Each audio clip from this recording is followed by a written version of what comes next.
Budweiser. I'm like, Did you I notice? say, you're from Denver, Colorado, Yeah, Coors Light.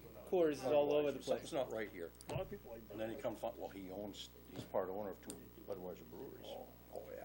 Did you notice Promoting his own product. when he was first asked, when the reporters came out, how they asked him, you know, well, what's your plan with retirement? And he was like, well, right now I'm gonna go give my kids a hug. And then when he got back up on the stage and they handed him, Sorry. I want to bring this meeting to order, the workshop. I'm going to waive the pledge tonight. I want to give a little small history. For one thing, this is going to be for these gentlemen and the council. No audience participation today, at all. If anybody wants to ask questions, Tuesday, it's on the agenda. And on the audience participation, you can ask all the questions you want. I'm gonna give a brief history of why we're here. I retired, and Chief stopped in, see me 2 years ago. And, I was telling him that I was looking forward to retirement and all this, and he said, well, I'd like to retire too. I said, well, what's stopping you? You're not that much farther behind me. And he said he couldn't afford the insurance. And I said, well, why can't we do something about that? So this is how we're here. He's asked, and I'm bringing it forward. So basically this is, once he starts with a PowerPoint and goes through it, then the council can discuss it. And after we've adjourned, we can go home, think about it. Tuesday, we'll be ready to vote. So that's as fair as I can get. So, okay, Chief, it's all yours. Well, thank you. And thank you for the history statement there. I have some history in here as well, and I was wondering if we're going to have duplication, but we're good. I'm glad you brought that up, and I do appreciate it. And again, for those in the room, I think everyone knows who I am, David Brooks, and Dan Michelle is lieutenant on the police department. I started with Lisbon in August of 1974, and Dan came on in December of 1976. So when you add the numbers together, that's 81 years approximately, and it's a long time. And yes, had this similar discussion with numerous people, and this is where we are today, and thank you for the opportunity. I have my history slides, and why are we here? Roger hit that right on the head. The question was, why are we still working, Dan and I, and the answer to that was health insurance. If we were to retire from Lisbon, there would be no health insurance benefit. And both of us need to have the health insurance at the same coverage that we have today for employee and spouse. Dan and I are also in the minority in this country, or at least in our profession, that the ladies we married, myself in 75 and Dan in 75, are still our wives today. And for those of you who follow things like that, that's quite an accomplishment in itself. But and we're proud of it. And our wives have felt similar and in other ways as wives would when they see what we've done in our jobs throughout the time. He and I both started as patrolmen, and we did, it was quite an interesting town back in the 70s, for those of you who would remember. For those of you who would remember it. I certainly do. And we've worked our way. I was selected to be chief in December of 1980, and shortly thereafter, I had council and selectmen back then, and Dan was appointed as second in command, and he and I have held these roles since 1980-81. So it's been a long time. On the Lisbon note up there, we've already touched on it. Town of Lisbon employees have no health insurance coverage upon retirement. On the county bullet, in Androscoggin County, employees that were hired, I tried to get the year, I couldn't get the year, but prior to some year in 2000, I don't know what exact year it is, upon retirement, they receive, which of course we would have been hired in the right time frame. In Androscoggin County, they receive fully paid 100% insurance at their level while they're employed through age 65. So they could have an employee retire at 45 if he's within this age group prior to being hired at a certain date. He could retire at 45 and receive fully paid health insurance coverage from the county until age 65. And that was a big hubbub up there, and they eventually changed it. And also the HRA is, this is an interesting statistic. As you know, I'm statistics, but I had the opportunity to see Captain Ray LaFrance at a meeting, at a training session down in Portland last week. A number of us attended, and we were talking about this, and he's going to be retiring next year. We've talked about it, Dan knows as well, and he's retiring next year. Of course, when he retires from the county, he'll have his full medical package for employee and spouse. And he has his HRA, which is $3,000 a year. And I asked him to repeat that. And he says, yeah, my HRA is $3,000 a year. And I'm like, well, that's a pretty cool package, because Lisbon's is $1,000 a year. And then on top of that, at the county, after age 65, the county then pays for their Medicare supplemental insurance for the rest of their life. This is county. And this is information only, but that's what county does with their retirees. The state retirees receive health insurance. We both know, yeah, I mean, state police was an option back when we were 20, but our lives took this direction, and we could have retired from the state police 20 plus years ago or so, and be on state health insurance. Federal retirees, as many people know, there's some in the room, and I know my dad was as well. After 21 years service in the federal system, had full 100% health insurance coverage for himself and my mom, right up until my mom's passing. And my dad still today is 100% covered in health insurance because of his 21 years of federal service. And again, I don't have it there. I thought I did. You go back to Lisbon, and Lisbon retirees have nothing. So the question is, why are we still working? It's because of health insurance. Continuing on the history, there was a number of things going on in the past year that are overlap. I know that, and Roger's already brought it up, I know that a discussion had started at some point. Informal discussions had began, not only between myself and Council Bickford, but the discussion had also taken place amongst the council and the manager and the town attorney.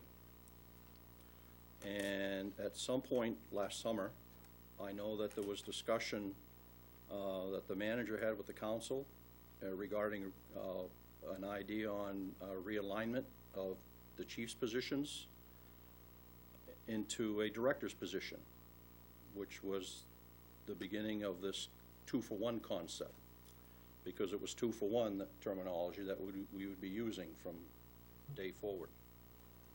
And again, the thought process there was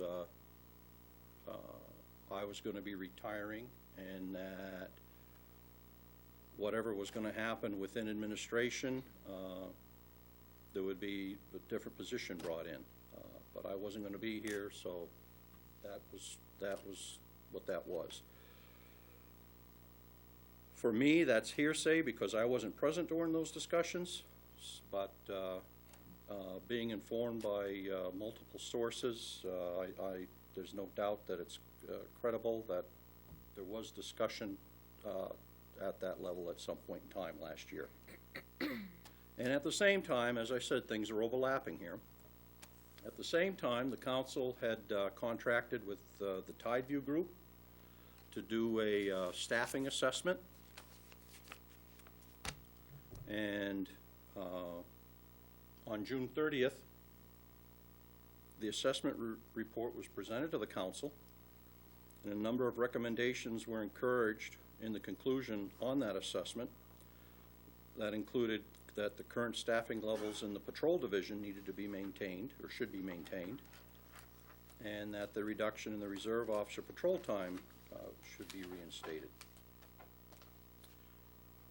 After receiving the staffing assessment report and recommendations, the town council instead reduced the police budget, and they eliminated a patrol officer position and over 800 hours of reserve time.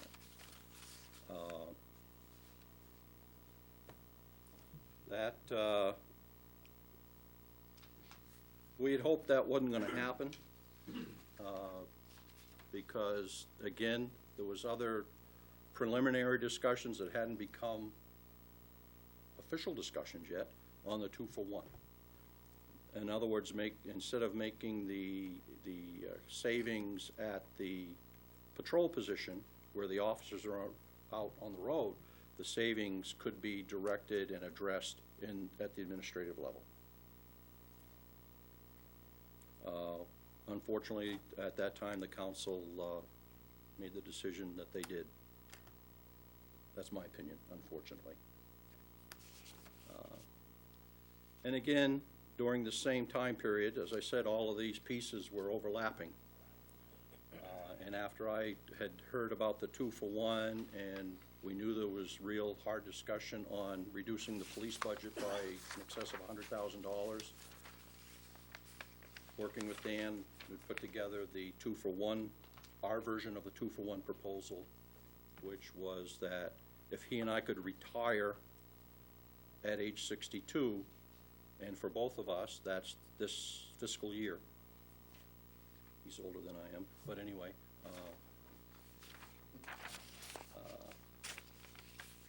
That would make that would fulfill the 2-for-1 plan where he and I could retire.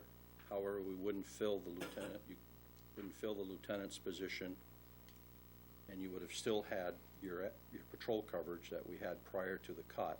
But anyway, one foot got ahead of the other, and things didn't work in that order. But that's what I'm here tonight to present the 2-for-1 concept as I originally understood it to be, which was a reduction in administration. On July 8th of last year, I submitted a letter to Town Manager Barnes, advising her that we, myself and Lieutenant Dan, had been approached and with full knowledge of herself, the council, and the town attorney regarding negotiating an early retirement proposal. A short time later, we were approached and advised to check into our financial retirement plans, including Social Security, and to be sure that everything could work at age 62. And being led this way, it was thinking that things were moving forward at a good pace. On September 17th, 10 weeks later, pace slowed down, I was summoned into the manager's office to meet with her and the town attorney on a retirement incentive offer and severance agreement. And I advised her and them that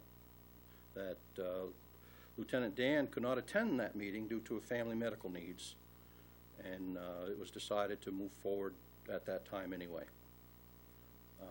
In that meeting in the manager's office, I was presented with a letter signed by the town manager advising me that I was among the town employees eligible for a one-time retirement incentive.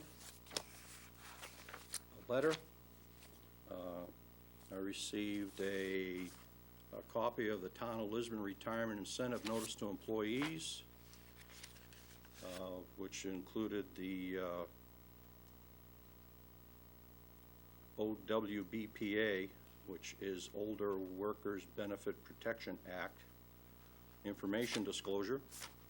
I received a Town of Lisbon Retirement Incentive offer, and I received a multiple-page severance agreement, all on September 17th. The manager signed the agreement while I was in the office, and by this agreement, as drafted by the attorney, we then had 45 days to basically make a decision.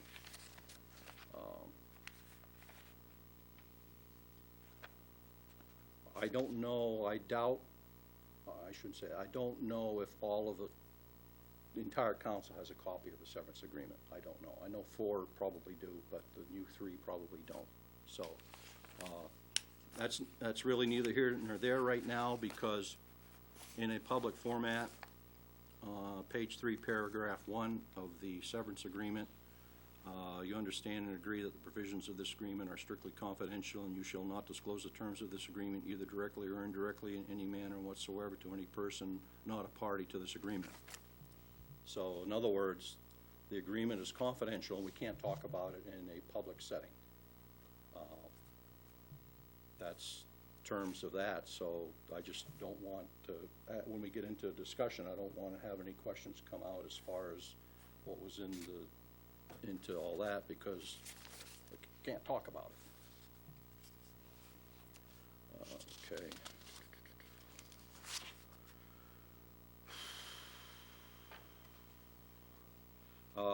The way this was presented to me and the way things were falling into place, I did inform the manager and the town attorney right there that I felt this approach in what had been originally an amicable discussion regarding retirement, early retirement prior to that date, had taken a turn to being an adversarial format. And I reminded them that Lieutenant Michelle and I had over 80 years of combined service to this town in good standing, and that I was uncomfortable with how this was, the direction this was going now, and that we're not the bad guys here, not with what we've done for the time we've been here. Again, Dan wasn't at that meeting. He received this entire package in the mail. Up to this point, right to that meeting, up to this point, this entire effort was Dan and I. Had no other input or legal counsel or advice or anything. It was Dan and I. At that time,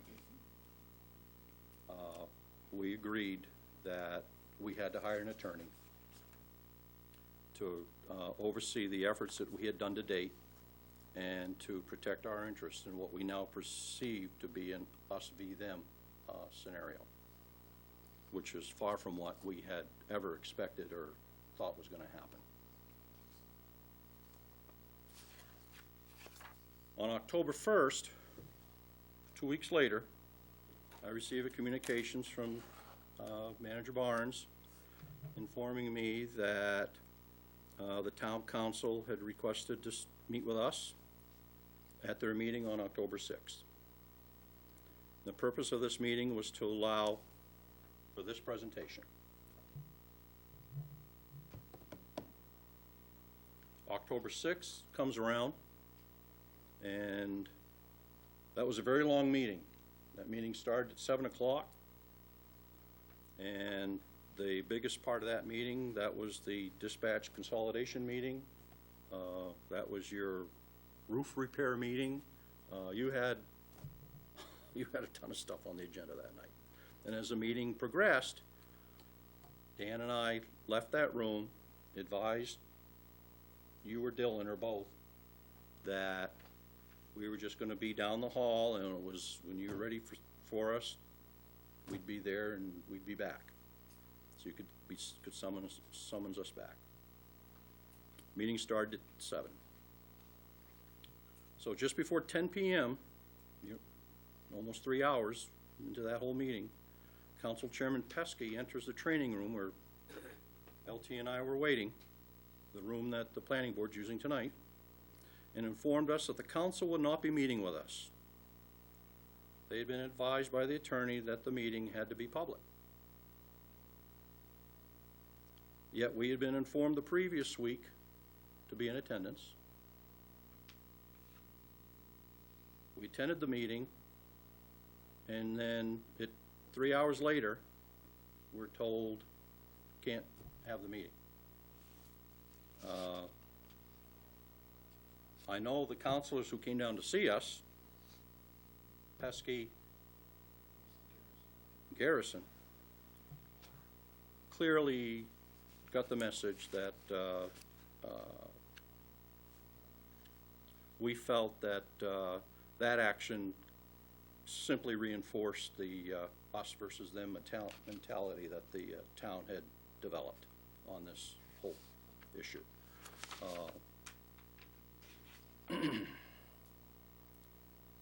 At that time, Chairman Pesky received the hand copy of the presentation of the numbers you're going to be seeing later, and I don't know what he did with it. Never talked to me about it after that. Then October, November, what that means is that the attorneys exchanged letters, and to no avail.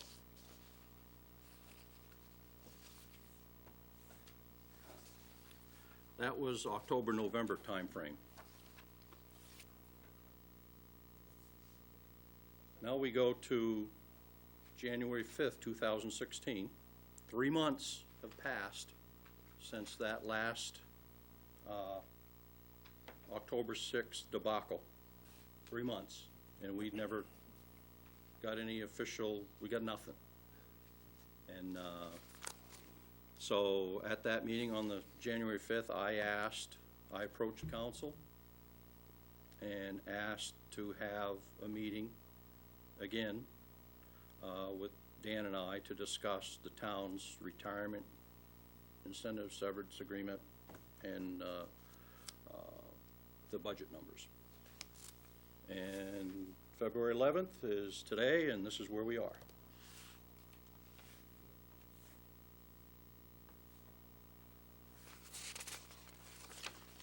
On the cost summary,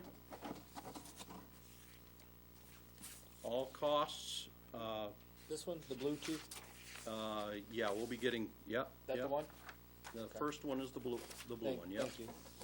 On that cost summary, and those same numbers, you'll end up finding those same numbers on the next one as well, except there's additional numbers. Okay. And I'll get to that. Okay, fair enough.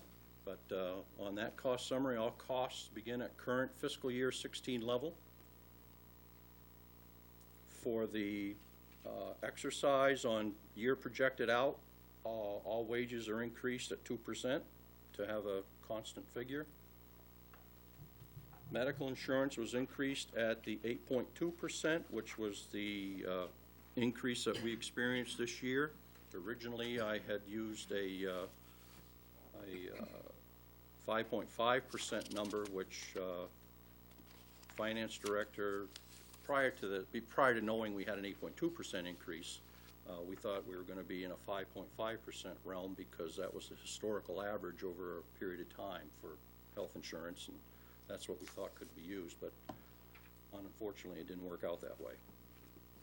And the unemployment insurance and uniform expenses remain fixed.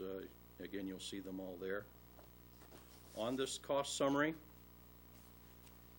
this fiscal year 17, 18, and 19, this would be the 3 years for the LT&I to go from age 62 to 65. Takes 3 years to get there.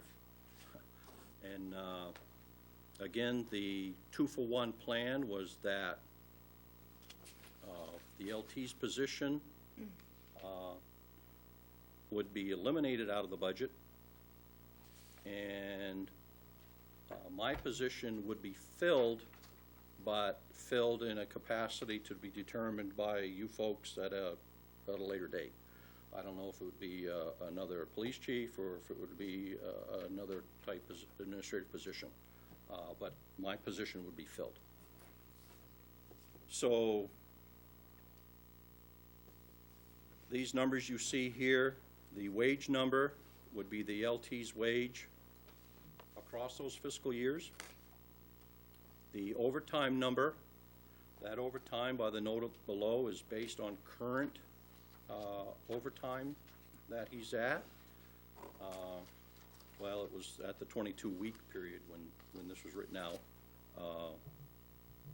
And he had 79 hours at that time. Projected at fiscal year end would be 187, which current fiscal year, that would come out to $8,200 and change there. So that figure, that 8216, is also hit with a 2% factor, so that everything across the board is at the same percentage. And your total wage is what they show there each year, anticipated.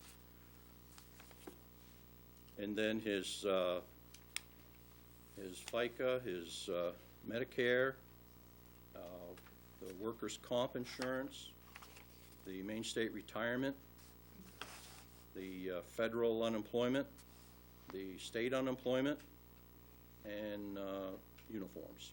I don't know why that 3's there in uniforms. All that's supposed to indicate is that all 3 years is it's a fixed rate. So the savings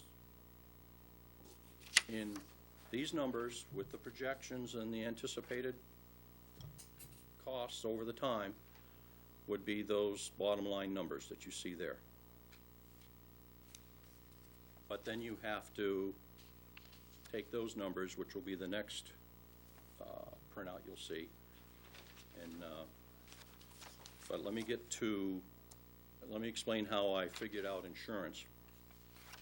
Medical insurance, calendar year. Our medical insurance is, we get our rates, we know what our rates are in January, so our medical insurance costs are January to December. And they change January to the next December, but of course we operate on a fiscal year. So we have to take half of one and half of the other to come up with the fiscal year, and that's what all this is. 17, 18, 19 medical rates, and then it's converted over to fiscal year, which is half of one and half of the other becomes a fiscal year. That's how those numbers are derived. And again, for each year, I did use the 8.2%. We're all hoping that we don't have 8.2% again, back to back to back, but it wasn't that high last year, I don't believe. So that's how those numbers come about. Come on, let's move. Okay.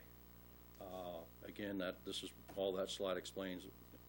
Looks like it was out of order. Year converted to calendar years converted over. Continued coverage for the chief and lieutenant, which is currently in the budget, so that figure's a constant. And the additional figure added, which will be here, is the new chief Now, these numbers were passed on to our finance director at Crass, and he went over them, and these upper numbers are the same numbers that were on the other screen.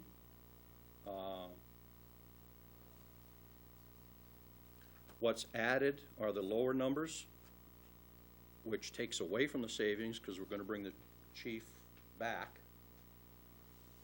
So you have to deduct from the savings the health insurance cost for the chief, his HRA, and his or her state retirement. And again, this is we anticipated this for this exercise. For health insurance costs, we used the family level. My replacement could come in here and be at the single rate, could be at whatever other rate there is, or could be retired from another agency and collecting insurance from that other agency and not even need Lisbon's insurance. But again, for this exercise, we use worst case scenario, the highest number that we would anticipate. So if it was at any other of those levels, your savings here would be more so. So over the 3-year period, the annual savings are on the bottom there for each year. And then over the 3-year period, your total savings is that $177,000. Now again, going back in time, I wish we had had the opportunity to do this discussion before the last budget process, because this would have resulted in a cut, not to this cut to the level that you were looking at, but it would have been a cut, but it would have been through administration, through attrition, and not reducing the number of boots on the road, patrol officers. We have to have the patrol officer position. We've got to find a way to get that back. But anyway, in this exercise here, this is what the numbers look like. And again, these numbers have all kinds of things that can impact them to change them, and there's no way for us to even begin to predict what can happen. But this is the worst case scenario that with using 8.2%, using most expensive health insurance level, and we put it all out there. Again, same thing, health insurance, HRA, main PERS was on that piece right there. On the, let me go back one.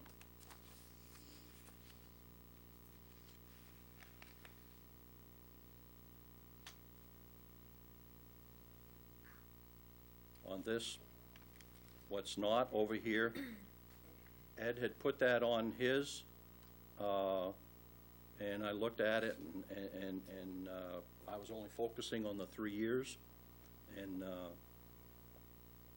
but there was also a 2020 column, and the 2020 column would be the year that you would no longer have our health insurance coverage.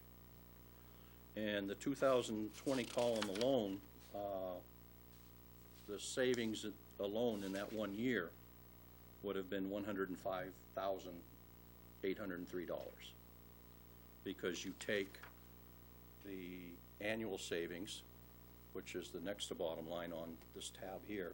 The annual savings that year was at $58,835, and then you add to that the cost of our health insurance, because you're not going to pay for that anymore, and that totals $105,803 in that year for potential for savings.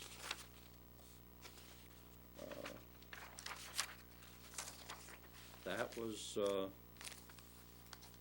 plan, the proposal, the thought process, the history of what's happened between A, B, C, and D, and here we are today. Again, I'd hoped that we could have had this in a more timely manner, and we could have saved a patrol position and worked on the 2-for-1 admin plan. But it didn't happen, so we just got to go forward from there. That's all I have right now. I don't know if Dan has anything to, I'm sure when he's ready to pipe in, he will. Never failed me yet. So, You all set, Dan? Yes. Any discussion by council? Chief, can you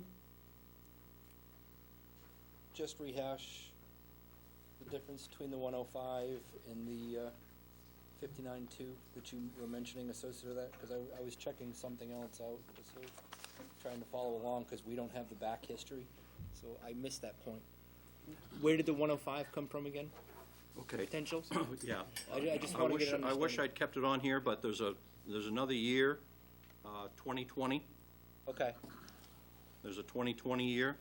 okay, And all of these figures flow down the same way, Okay, using same 2%, methodology. using 8.2, Yep. everything flows right across. yep, And the annual savings on that year, would have been over 60 plus. yeah, I don't have the plus- right number here either.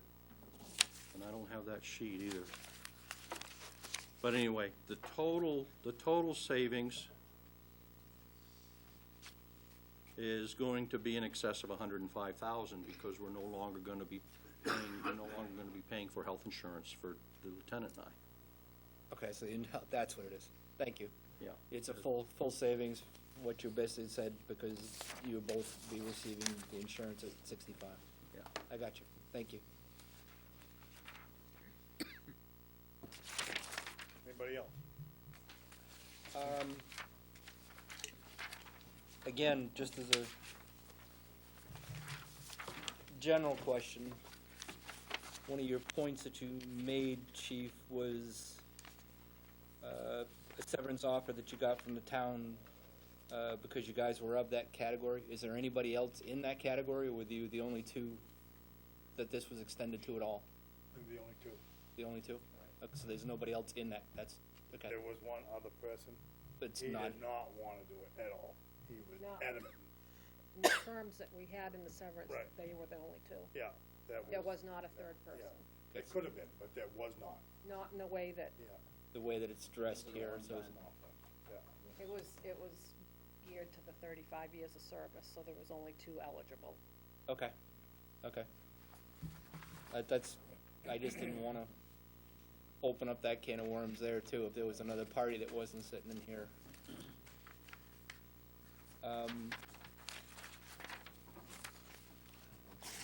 Can we,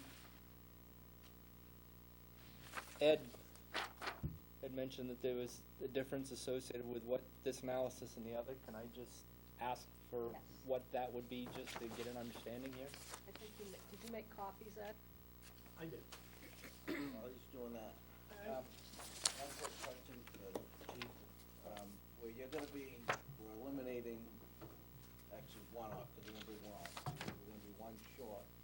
Is it, because we're keeping the same patrol on the road, we're not putting the town at risk by doing what we're doing, right?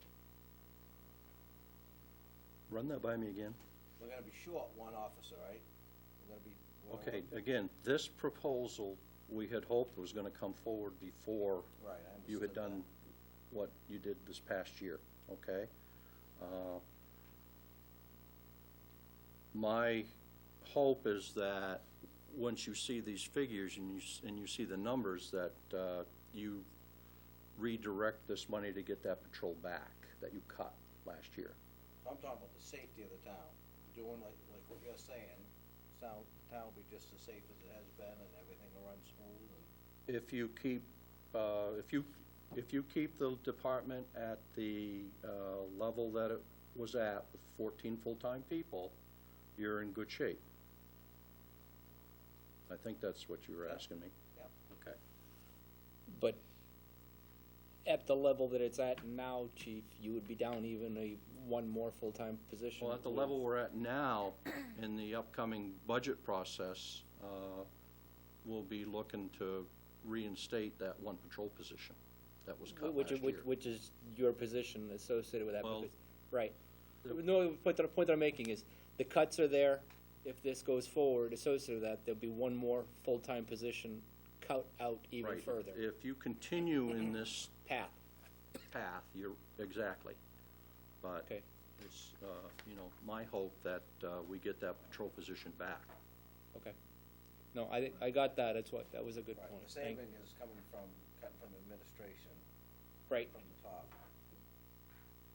after the cuts last year is what he's expressing, right. Right. That's a good point. I had another one too, but it's gone, so keep moving. Did you want Ed to say anything, or did you get your answer from Ed? No, I didn't. I'd like to hear, just because he mentioned associated with that, and the document does say prepared by finance director, so I'd like to. Oh, yeah.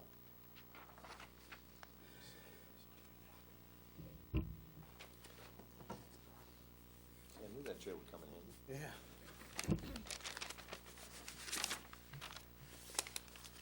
Well, without drilling this to, Ed, to be on the comical side, I would like to get out of here by midnight. that, so would I. Okay. So I have longer to travel than what you do. So, let's just keep this brief and put it in perspective, that the test for any early retirement system is never how much savings there are going to be. The test is whether or not savings will materialize, okay? The chief has done a very credible job at coming up with his proposal. We took it a little bit further, in the sense that we started out with savings over 200,000. We knocked it down to what I felt was becoming a more reasonable figure, taking into consideration the fact that we would have to probably hire a new chief. We didn't know what the cost would be, and we had to take that into consideration. Also beyond that, as we look at this, there still is the ongoing cost of the health insurance that we have to pay for the chief and the lieutenant, or captain, lieutenant. So that becomes an ongoing cost still, which has to be factored in, right? So you still budget it, it still extends. And so where I would go beyond that is that we would have a cost over 3 years, still health insurance that has to be budgeted, okay? The argument is whether or not you can consider that a cost that should be deducted from the savings or a cost that is ongoing and should just be left. However, when you look at any early retirement program, you have to look at what is the impact on what happens once you're left behind. And so, as the chief alluded to, I had made some other adjustments, and I went back as far as 2009 and looked at the history of overtime in the police department for the sergeants. I looked at the lieutenant, I guess it is, not the captain, and that's how I came up with my revision to the budgeted 8381, the 8589, and the 8720. And I actually looked at, well, what did he actually work for overtime over those years? This is all complicated by the fact that since I've been here, looking back through the annual reports of the towns, the budgets, and most recently being involved on the periphery of the last budget action, there is concern expressed in all of those documents by the police department on the inadequacy of coverage in the town. And so, knowing that we're still crying out for coverage, but yet we're eliminating a position, I took the cost of the health insurance that's being paid for the chief and the lieutenant over the 3 years and said, well, somehow that has got to be deducted, because it is not necessarily going to be just an ongoing cost, that there will have to be an effort to backfill. and so you have to reflect that as a cost. So there are still savings. The savings are a little bit more modest, but again, the key here is after all is said and done, and everything is looked at as far as what is the impact on the future organization, what is the impact on the town, will in fact there be a savings? And so I will say that there will be a savings, and that's, I think, as far as anybody can go at this point. I think I don't one of think- the points that Ed did, he talked about average overtime since 2009. And he and I talked about this. Yep. There's nothing being said here that he and I haven't already talked about. Right, So, right. The problem, and I told him that the problem with going back to 2009, you got to remember at one point in time, we were a 16-person department. Then we went down to 15, you know, and then, so as time goes on, overtime increases. And overtime is either going to increase, it's going to increase someplace. He may not get it all, like he's getting this year. Maybe somebody else, or it's being spread different ways. But overtime is increasing because our available man-hours has decreased. So that was one of the problems on using a 6 or 7 year average. I felt that was a problem in using an average like that because it was pushing us back into a time when we had more manpower than what we have today. And there was another point, I forgot what it was. I mean, you know, again, David and I discussed this. We both have different perspectives. I reduced the overtime because I felt Dan Michelle leaves regardless. Somebody's got to fill a gap, right? The gap has to, that, unless you're saying Dan Michelle has been here for 20 years and just been a bump on the log and has not contributed, then you can say, yeah. But if he's making a contribution, whether it be through administration or out in the field, somewhere that has to be made up. And so that's my perspective from the budgeting side. You know, respect what David's done, did a good job at outlining this. I just have a different perspective. Yeah, and the other point I remember now, and we had talked about it, is that I was of the opinion that the health insurance cost is a constant because it's already there. And it's already in the budget, and it's been in the budget every year, so it's a Right. constant figure. That's the only difference in the models. Yeah, pretty much in the It's final the end game. analysis. Then you're right. I was not paying attention to that because I'm following the logic that's what's Yeah, presented here. so, So for me, it's all about how do you make up the gap? Well, hearing this and hearing this, it still comes down to the position. The fact is that there potentially may be savings Absolutely. at, Some level. but it's still requiring coverage, and coverage has been the primary issue for this past year coming out of the PD, irregardless of this discussion from everything I've, and again, what Brought up. complicates this was the loss of the patrol position last year. And again, like I said, all these things overlapped. right? And the discussions, the tide view assessment, Yep. the budget process, this 2-for-1 plan, everything was overlapping, and this didn't get a chance to come up to be addressed prior to the final budget. Reality is that this town is going to have to fix the manpower issues on the police department. That's a given. You can't keep on going down to 12, 11, 10, 9, 8. It's nuts. It's just nuts. Again, like I said, a few years ago, we had 16 full-time people here, and today you're down to 13. And I know we're not the school department, but that's still a nearly 20, that's a 23 or 24% cut just in personnel. And when you multiply man-hours to that, and shift coverage, you've done a drastic reduction to the coverage capability of this department. And it's gonna be in my budget this year to at least fix the position that we lost with patrol. May not be going after all the reserve time back, but I am going to be putting in to get that patrol position back.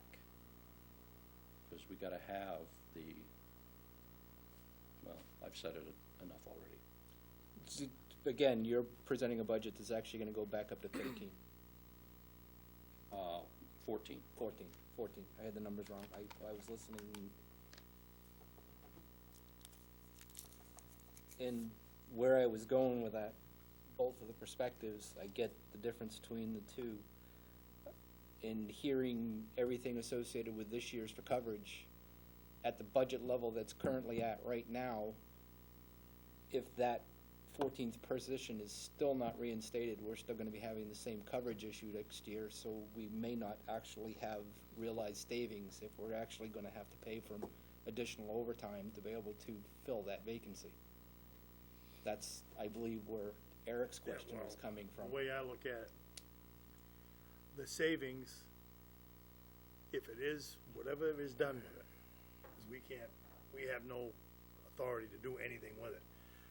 But whatever is done with it, if it is a savings, I simplify this thing, if it is a savings of $16,000 a year, that's $16,000 less that we have to, fill, when we fill a position, because it's a savings. Mm-hmm. So that's the way I'm looking at it. It's gonna be a less on the taxpayer. So it's, that's what, I'm try to keep this real simple. 'Cause I'm not- Okay, using that same number associated with that, if I'm looking at the model that's presented here that the chiefs put out, 59 minus the health insurance buyout that are conservatively 35 more, you're looking at 20,000. Your $16,000 savings is gonna be eaten up in man hours and actually staffing if we don't make this full-time position, is what I'm hearing Right, from the chief. but the full-time position was coming in, this is kind of a separate situation. As far as Agreed. The full-time position was gonna be brought in anyways, tried to be brought in. Okay, It's a separate- that's, Yeah. if we don't mix the two topics. Right, no, we're I'm not- completely on board with We're- everything you're we're- saying associated with We're it. here on one, and we're here on another one. Because that's, Right. I agree wholeheartedly, because in that regard, Where we need I'd to- like to where hear we this need to- topic out. Where we need the manpower is the boot level, Yeah, that's where we need the manpower. which is what this man's doing. Now, He's doing Which is what, right, that as well, yes. which is He's what on this a- man is doing. He's So- on a so- night patrol shift right now. Exactly. Yeah, so, the new man would be. Yeah. But it's a separate situation. Agreed. What we're doing here and what we're gonna Okay. do down the road. Right. And that's what I needed to hear from you, Roger, associated with that, is don't mix the two discussions, mixing because the the two. baseline is not actually gonna be the same. I appreciate hearing that too, and I'm sure the department does too. That's the first time I heard this, so, that we're not exactly overlapping the discussions here. They're two independent discussions. It's gotta be two. As they should be, yeah. It's gotta be two independent discussions. Okay. Anybody else? No. No, hey, I just wanna apologize, Mother Nature bad. dealt us a cruel trick on the ride back. I gambled and said, I'm gonna leave at 6:30 from work, I had a ton of work, but that was a bad gamble, cause I got stuck in somebody wrecked in Portland and made a mess of the highway, so. Better late than never. Eric, you got any more? No. Dale? Okay, now, for the members of the audience, Tuesday, it's on the agenda.